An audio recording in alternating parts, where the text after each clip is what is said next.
Thank you for tuning in to the best parenting show on the internet, Post Daily Dose. It's the Post. It's the Post. It's the Post. The Post Daily Dose. It's the Post. It's the Post. It's the Post. The Post Daily Dose. It's the Post. It's the Post. It's the Post. The Post Daily Dose. It's the Post. It's the Post. It's the Post. The Post Daily Dose. It's the Post. It's the Post. It's the Post. The Post Daily Dose.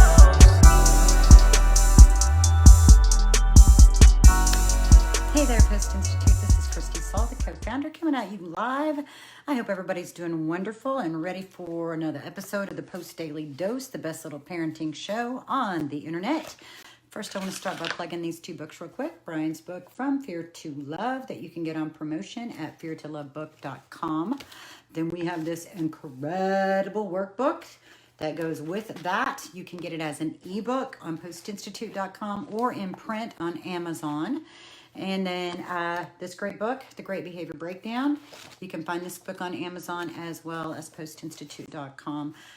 So yeah, we're talking all things love for the month of February. And if you guys have been following along, you know, last week we hit on a few things, and then I pulled up 1 Corinthians, and we've just been going through 1 Corinthians 13, just a little bit at a time. We talked about love is patient. We've talked about love is kind. Love does not envy. Ooh, man, that's a big one. Love does not envy.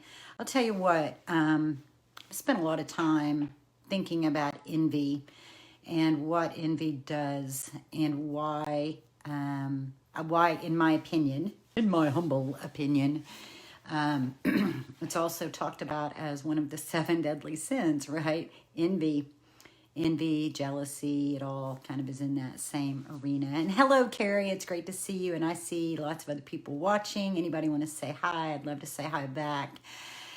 What envy does is it steals your focus from your own life. It puts you in a position where you think somebody else's life situation is better than your situation.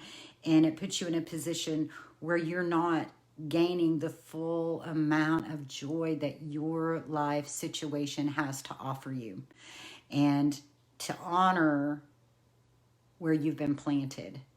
And hey, Emily. And I think that social media really plays a big part in inviting us into places of feeling envy, watching other people do things that, you know, and maybe there are things that you had dreamed that you would be able to do with your child, but because your child is your child, they came to you as your child the way that they came to you, whether through biology or adoption or foster care or being a step parent. There's never a guarantee of what kind of person your child's going to be, what their abilities are going to be, what their interests are going to be.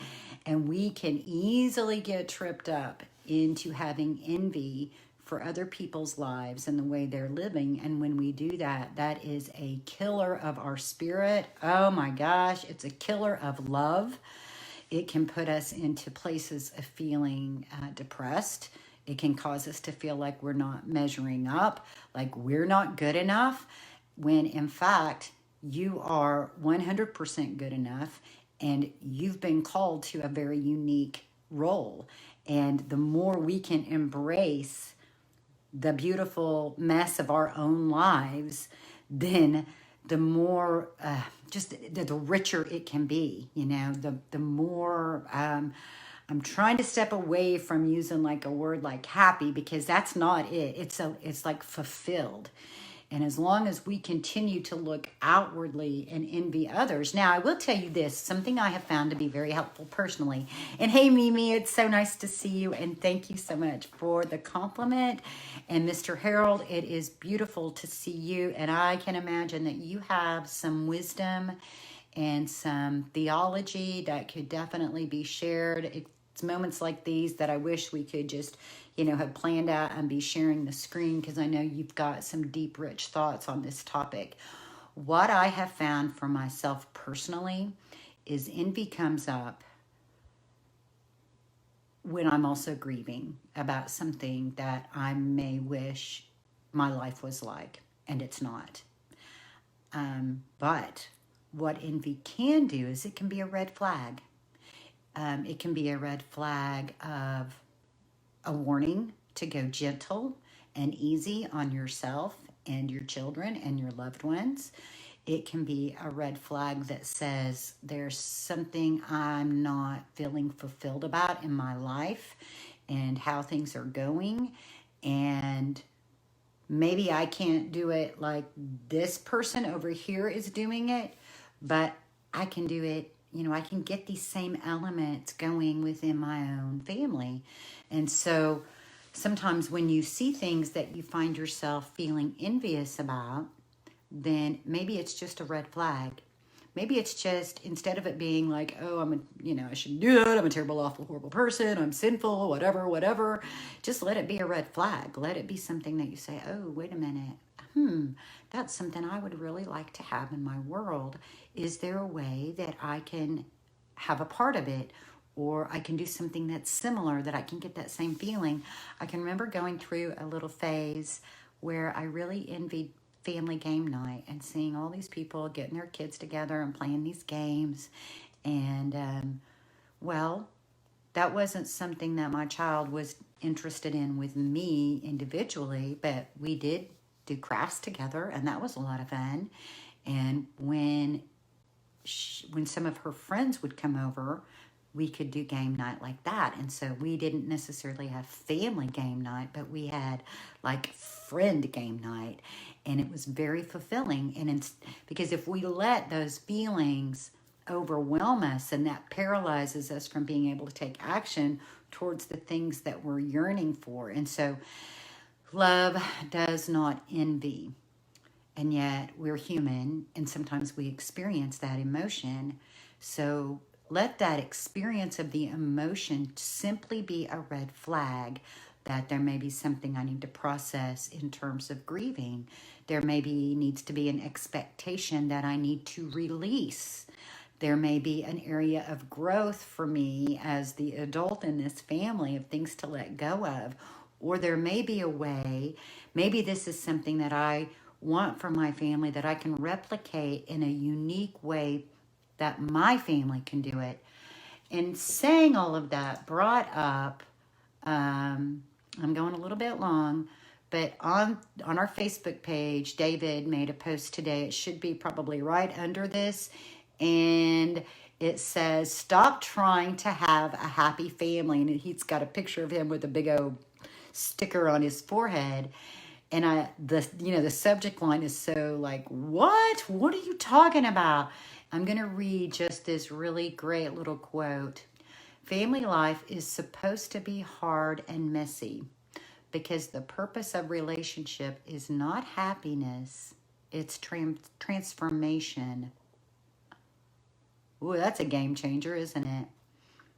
Living together with broken, flawed people will cause conflict and dissension. Accept that. Stop trying to be a happy family. Have you ever noticed that the work your tailbone off trying to make everyone else happy, and yet you're not happy? In fact, by trying to change everyone else, you make them and yourself unhappy. What if you embrace your child's flaws as a way of changing yourself and in turn actually changing the entire family? So I encourage, that's just a little snippet from that article. I encourage you guys to go take a read. Emily said, sometimes when I'm super grouchy, I realize the root is often grief and envy. Yes, I have experienced that same feeling, Emily.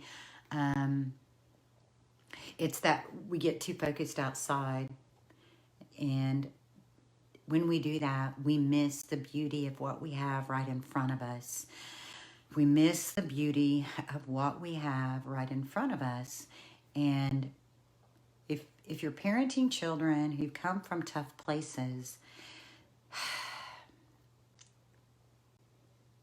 you are stepping into a part of society, a part of humanity that you may have only known a little bit about on a superficial level.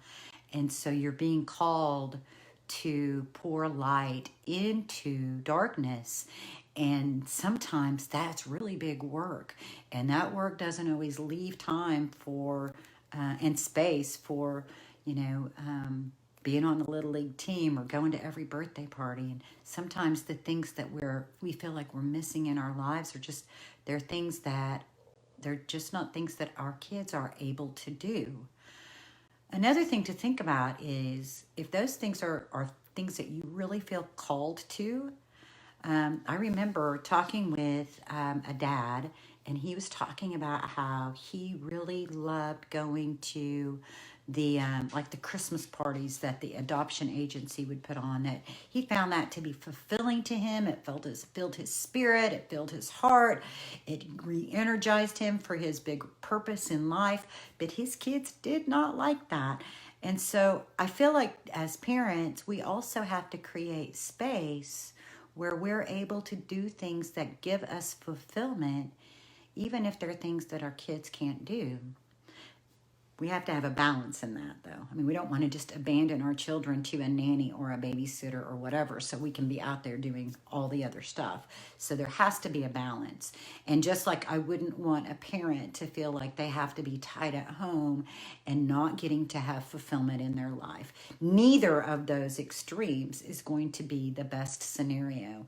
So finding that balance where you're able to do the things that give you fulfillment in your life, even if they're things that your child's not interested in or not able to do, is okay.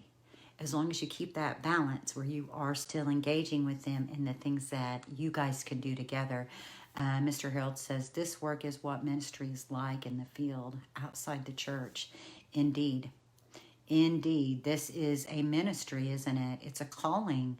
It is definitely a place of walking in a deeper purpose, helping people who have experienced harm to their souls, helping people whose souls have been bypassed by adults, helping us all realize that life can be messy. And as parents, we may be in the midst of shining light in places that there have been great darkness, and helping our children be able to come to us.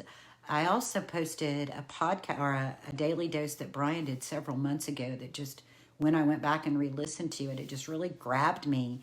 And there was a lot about it that I loved, but the one thing he said that I felt like was really so profound was he said, the world in general is so entrenched in fear, even in the world of like mental health professionals, even in pastoral care. There's a large amount of fear that keeps us and our children sense that. And so they don't bring the things to us that we really need them to bring to us. That it's like they don't think we can handle that darkness. They can sense that. And so they keep it to themselves when really we need to hear that. We need to know.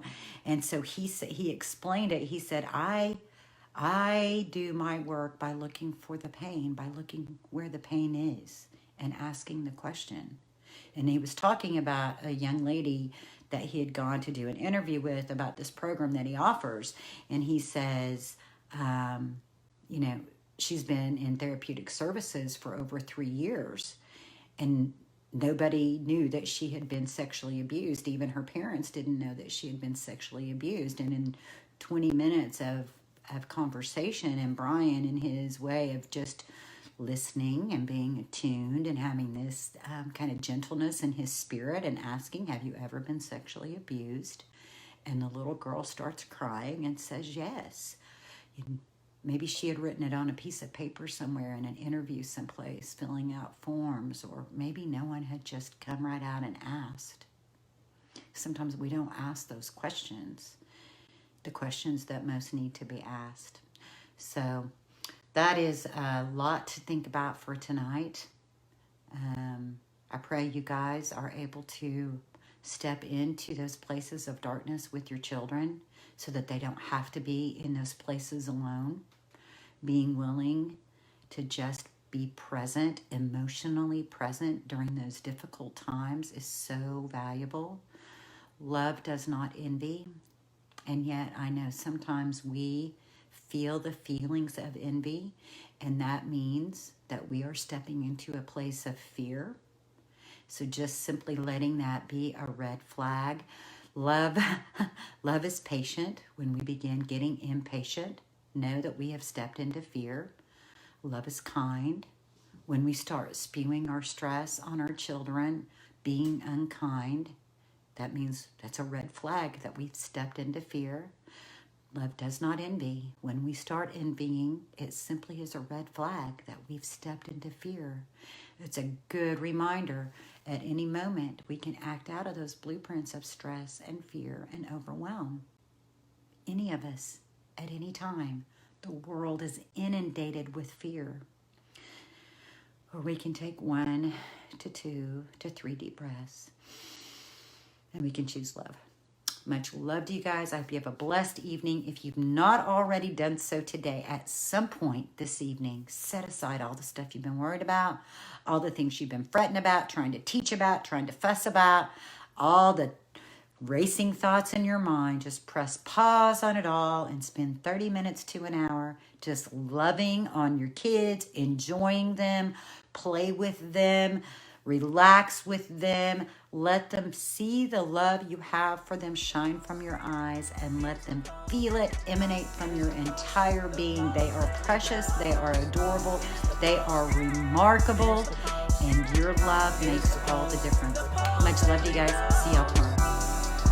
Join us live on weekdays at 6:30 Central Time on Facebook at the Post+Institute. Don't forget to get your copy of Brian's best-selling book, From Fear to Love, on promotion. Just pay shipping and handling at www.feartolovebook.com.